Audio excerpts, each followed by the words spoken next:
नमस्कार, मैं हूं आपके साथ इश्तियाक अहमद और आप देख रहे हैं आर्य न्यूज। उत्तर प्रदेश में प्रस्तावित जनसंख्या नियंत्रण बिल को लेकर यूपी लॉ कमीशन के अध्यक्ष जस्टिस एएन मित्तल ने मुख्यमंत्री योगी आदित्यनाथ को अपनी रिपोर्ट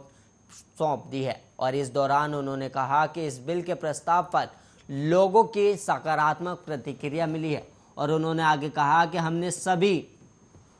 के सुझावों को इस ड्राफ्ट में शामिल करने की कोशिश की है। और यही नहीं, उन्होंने आगे कहा कि लोगों को अगर सरकारी योजनाओं का फ़ायदा लेना है तो अपनी परिवार को 2 बच्चों तक सीमित रखना होगा। और वहीं आपको बता दें, यूपी में जनसंख्या नियंत्रण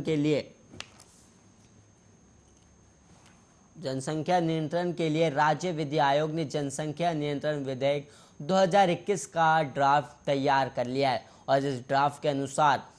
2 से अधिक बच्चे वाले व्यक्ति को सरकारी योजनाओं का लाभ नहीं मिलेगा।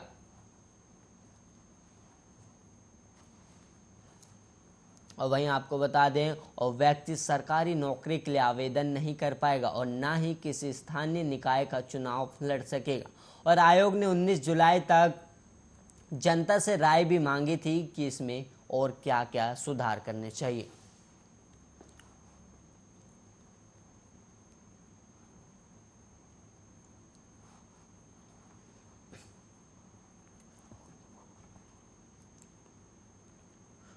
टोक्यो ओलंपिक में जैवलिन थ्रो का गोल्ड मेडल जीत इतिहास रचने वाले भारत के स्टार एथलीट नीरज चोपड़ा आज अपने गांव खंडरा पहुंचेंगे और नीरज पानीपत के समालखा पहुंच चुके हैं, जहां से वो अपने गांव जाएंगे। नीरज ने कहा कि वो आगे भी अपनी मेहनत जारी रखेंगे और उनका ये मेडल स्पोर्ट्स में देश के बच्चों को आगे आने के लिए प्रेरित करेगा। उस समालखा पहुंचकर नीरज ने कहा, मैं अपनी मेहनत जारी रखूंगा, लेकिन मुझे लगता है कि ये मेडल उन बच्चों को काफ़ी प्रेरित करेगा जो स्पोर्ट्स खेल रहे हैं। और वहीं आपको बता दें कि ओलंपिक खेलों के ट्रैक एंड फील्ड इवेंट में नीरज ने भारत को उसका अब तक का पहला गोल्ड मेडल दिया और इतिहास रच दिया है। नीरज समलखा से मडलोडा होते हुए अपने गांव खंडरा पहुंचेंगे और गांव में गोल्डन बॉय नीरज के स्वागत और उनकी इस ऐतिहासिक जीत का जश्न मनाने के लिए शानदार तैयारियां भी की गई हैं। नीरज चोपड़ा के पैतृक गांव खंडरा के लोगों ने आज उनके स्वागत के लिए जोरदार तैयारी कर रखी है और उनके आगमन पर गांव में जगह जगह पर उनके नाम के होर्डिंग्स लगाए गए और नीरज के घर से लगी 4 अलग अलग गलियों में लंबे चौड़े पंडाल भी लगाए गए, जहां 20,000 लोगों की दावत का इंतज़ाम किया गया है। और यहाँ के लोगों का कहना है कि गांव में आज का दिन किसी दिवाली से कम नहीं होगा।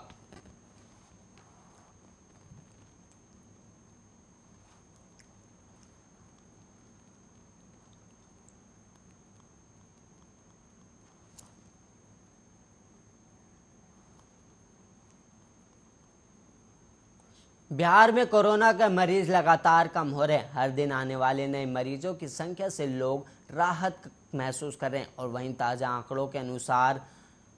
सोमवार को स्वास्थ्य विभाग की ओर से जो आंकड़े जारी किए गए उसके अनुसार बिहार में सिर्फ 14 नए मामले सामने आए। इसके साथ ही बिहार में एक्टिव केसों की संख्या 212 हो गई और वहीं सोमवार की रिपोर्ट के अनुसार 24 घंटे में कुल 1,03,812 लोगों का टेस्ट किया गया। और वहीं इसके पहले रविवार को राज्य में 28 नए मरीज मिले थे, जबकि 22 जिलों में कोरोना के एक भी मरीज नहीं मिले थे। और वहीं सोमवार को आए स्वास्थ्य विभाग की रिपोर्ट के अनुसार 27 जिलों में कोरोना के एक भी केस नहीं मिले और इनमें अरवल, बांका, बेगूसराय, बक्सर, ईस्ट चंपारण, जहानाबाद, कैमूर, कटिहार,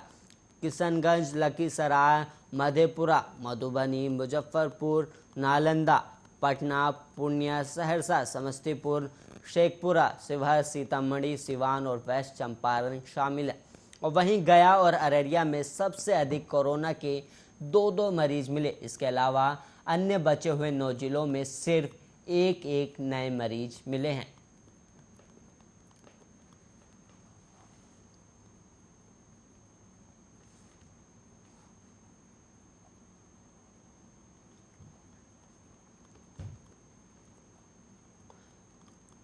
वहीं उत्तर प्रदेश विधानसभा का मानसून सत्र आज से शुरू हो रहा और यह सत्र 24 अगस्त तक चलेगा। इस सत्र में राज्य की योगी सरकार जनसंख्या नियंत्रण विधेयक लेकर आने वाली है। इससे पहले राज्य विधि आयोग के चेयरमैन जस्टिस एएन मित्तल ने जनसंख्या नियंत्रण कानून पर अपनी तैयार रिपोर्ट सरकार को सौंप दी है और विधि आयोग ने प्रस्तावित जनसंख्या नियंत्रण कानून से संबंधित विधेयक का अंतिम मसौदा तैयार किया और जनसंख्या नियंत्रण विधेयक के फाइनल मसौदे में भी 2 से अधिक बच्चों के माता पिता को स्थानीय निकाय चुनाव लड़ने से रोकने समेत अन्य सुविधाओं से वंचित रखने की सिफारिश की गई है और विधि आयोग की तरफ से तैयार 260 पेज की इस रिपोर्ट में विभिन्न वर्गों की तरफ से आए सुझावों को भी शामिल किया गया है। और एएन मित्तल ने बताया कि देश विदेश से लगभग 850 सजेशन मिले, जिनमें से जो भी लीगल और मान्य सजेशन थे उन्हें इस मसौदे में शामिल किया गया। और उन्होंने बताया कि सरकार से सिफारिश की गई है कि इस बिल को विधानसभा में पारित होने के 1 साल बाद लागू किया जाए, ताकि जो महिलाएं अभी गर्भवती हैं उन्हें इसके कारण अपना गर्भ नष्ट ना करना पड़े। और इस सत्र में एक तरफ योगी सरकार की कोशिश होगी कि ज़्यादा से ज़्यादा बिल पास हो, तो वहीं विपक्ष की कोशिश होगी कि ज़्यादा से ज़्यादा मौके पर सरकार को घेरकर सदन में उसकी किरकिरी करवाई जाए।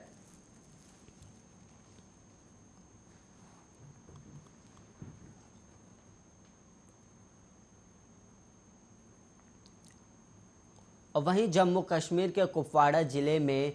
आतंकियों ने सोमवार को ग्रेनेड हमले में केंद्रीय रिजर्व पुलिस बल का एक जवान घायल हो गया और अधिकारियों ने यहां बताया कि रात 9:40 पर जिले के सरकारी मध्य विद्यालय लांगेट में सीआरपीएफ दल पर निशाना बनाकर आतंकवादियों ने ग्रेनेड फेंका, जिसमें एक जवान घायल हो गया। और अधिकारियों के अनुसार एक अन्य हमले में बारामूला शहर में बस पड़ाव के पास आजादगंज में एक पुलिस दल पर आतंकवादियों ने ग्रेनेड फेंका, लेकिन इस हमले में कोई हताहत नहीं हुआ। हालांकि एक वाहन क्षतिग्रस्त हो गया। और वहीं आपको बता दें कि इससे पहले जम्मू कश्मीर के बारामूला जिले में शुक्रवार को आतंकवादियों ने सुरक्षा बलों के एक दल पर ग्रेनेड से हमला कर दिया था और हमले में सीआरपीएफ के 3 जवान भी घायल हो गए थे। और इसके अलावा आपको बता दें कि जम्मू कश्मीर के कुलगाम में एनकाउंटर के दौरान लश्कर-ए-तैयबा से जुड़ा पाकिस्तानी आतंकी मारा गया था और आतंकी के कब्जे से रॉकेट, प्रोपेलेड ग्रेनेड और AK-47 समेत कई हथियार मिले और मारे गए आतंकी उस्मान की लंबे समय से तलाश भी चल रही थी। और ये मुठभेड़ उस वक्त शुरू हुई जब कुलगाम के काजीगुड़ इलाके के मीर बाजार में बीएसएफ के काफिले पर आतंकियों ने अचानक हमला कर दिया था।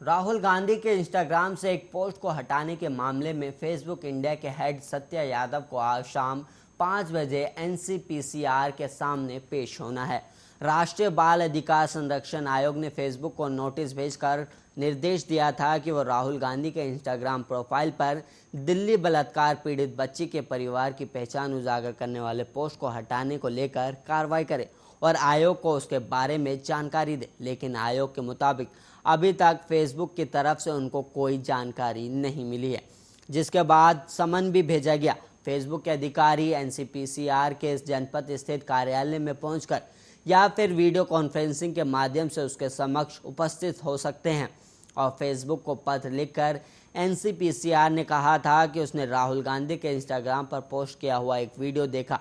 जिसमें बच्ची के माता पिता की पहचान उजागर होती है। उसके मुताबिक इस वीडियो में बच्ची के पिता और माता का चेहरा स्पष्ट रूप से देखा जा सकता है, जो कानून का उल्लंघन है।